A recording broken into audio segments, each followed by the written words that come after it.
So, with all of that said, what will be the legacy of this G20 summit? From Beijing, we're joined now by current affairs commentator Einar Tangen. Thank you so much for joining us. Einar, you've been listening in for the past 10 minutes or so. What stands out to you, and what was the big headline from Hongzhou?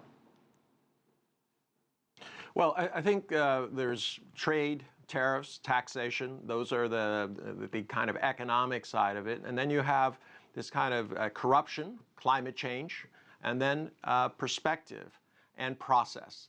And what I mean by perspective and process, and I think this is the most important thing, is that China has lengthened the timeline. She's trying to take what was a crisis management group, the G20, and turn it into a global governance group.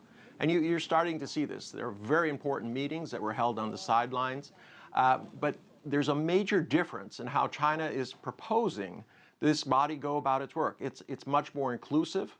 It's much more about consensus, not legalistic.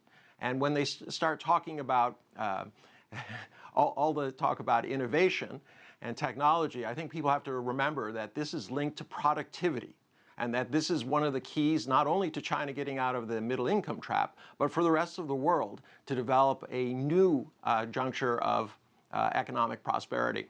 Well, I want to ask you about innovation. It's something we've been talking a lot about.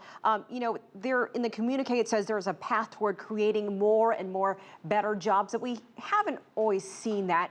And sometimes automation can cost jobs rather than create them. Do you think everyone is sold on the idea of innovation? No, I don't think they are. I think there's a lot of concerns about it. And, you heard President Obama talking about this idea of being inclusive and speaking to the fears of people that this new technological revolution will, in essence, put them out of their job. But this has happened countless times before. Back in the days before they had electric dryers in the United States, the washerwomen were employed, and many of them were the sole providers for their families.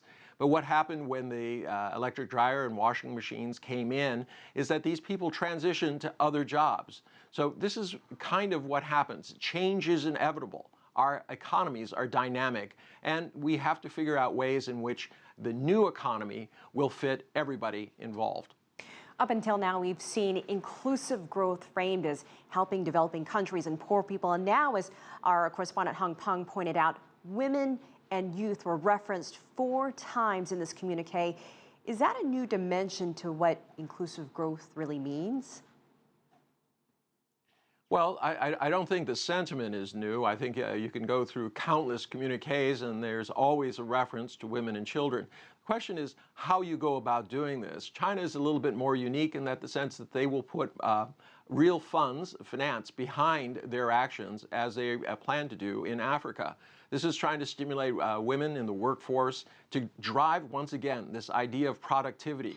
The use of people and resources for not an additive, but a multiplier in terms of opportunities and jobs, wages that can drive the world economy.